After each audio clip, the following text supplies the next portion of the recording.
Tina Kotek, State Representative, House District 44, North and Northeast Portland, and Speaker of the House. Thank you for the opportunity today to speak about Senate Bill 608. Here, in support of the bill, I want to thank my Senate colleagues for the good work they've already done on the bill.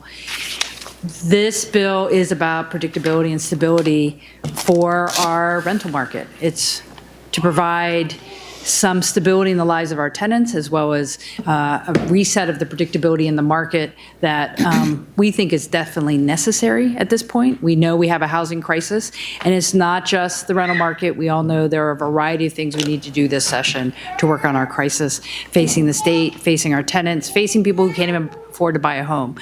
The entire continuum of housing in the state needs work, needs help, needs support. We often hear about all the things we want to do for our kids in this state, particularly as it relates to schools. We are going to spend a lot of time this session talking about how we can fund our schools and make sure all of our students can be successful. It is very difficult for our students who don't have reliable, safe housing, who are homeless or couch surfing, to be successful. We need to take on every aspect of our housing crisis if we're going to help all of our students be successful. So this isn't just a housing bill. This is an education bill. This is a health bill. This is a community bill. We will often hear that this is just an issue of supply. And I will tell you, sign me up. We already have had one conversation about how to increase supply, make it easier, and streamline construction in the state. We do need more housing supply. And we also need this bill. Supply will not just do it alone. And in the meantime, and in the short term, we definitely need this bill.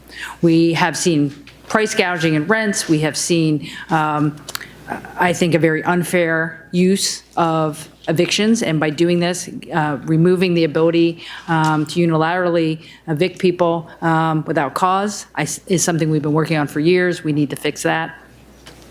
I will say that this bill has been crafted in a way to be unique in the nation and unique for Oregon to make sure construction can continue to happen. I think when you see the allowance for the first 15 years of new construction to not be subject to the rent caps, I think is a significant attempt to say we need new construction, and at some point in time that new construction does need to be under the proposed rent cap to, again, provide stability and predictability in the market. I would say that I think you'll hear from landlords today that, as we heard on the Senate side, this will not ruin the business model for many, many landlords. And at the end of the day, it will provide more fairness and protections for our tenants. And we definitely need this bill, and I would urge your support. It's been many months in the making, and I think it's a very good bill. So thank you, colleagues, for the time today.